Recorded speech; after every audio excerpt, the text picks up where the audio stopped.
একটা সরকারের পক্ষ থেকে একটা কাগজ এসেছে, প্রশাসনের পক্ষ থেকে একটা কাগজ এসেছে, এটা আপনাদেরকে পড়ে শোনানোর জন্য বলা হয়েছে।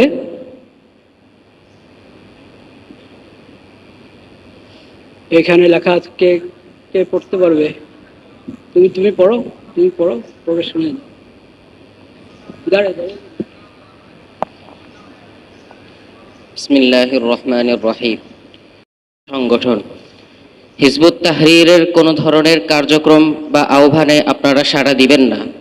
হিজবুত তাহরীরের কোনো ধরনের কার্যক্রমে আপনার সম্পৃক্ততা পাওয়া গেলে আপনার বিরুদ্ধে সন্ত্রাস দমন আইনে কঠোর ব্যবস্থা নেওয়া হবে।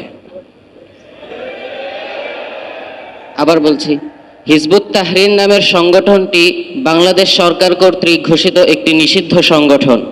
হিজবুত তাহরীরের কোনো ধরনের কার্যক্রম বা আহ্বানে আপনারা সাড়া দিবেন না। হিজবুত তাহরীরের কোনো ধরনের কার্যক্রমে আপনার সম্পৃক্ততা পাওয়া গেলে আপনার বিরুদ্ধে সন্ত্রাস দমন আইনে কঠোর ব্যবস্থা নেওয়া হবে।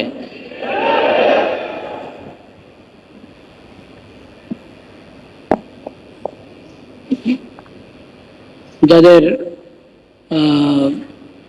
সুন্নতে মুআক্কাদা বাকি আছে, আমরা সুন্নত পড়ে ফেলি।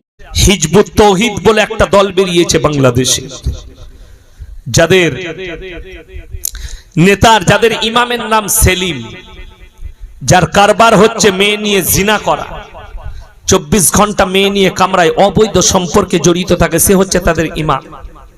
হিজবুত তৌহিদের আকীদা, ছেলেরা যদি মসজিদে থাকে সেখানে একটা মেয়েও ইমামতি করতে পাবে। জোরে বলুন নাউজুবিল্লাহ। ছেলে মেয়ে একসাথে দাঁড়িয়ে পাশাপাশি নামাজ পড়তে পাবে, ও অন্য পুরুষ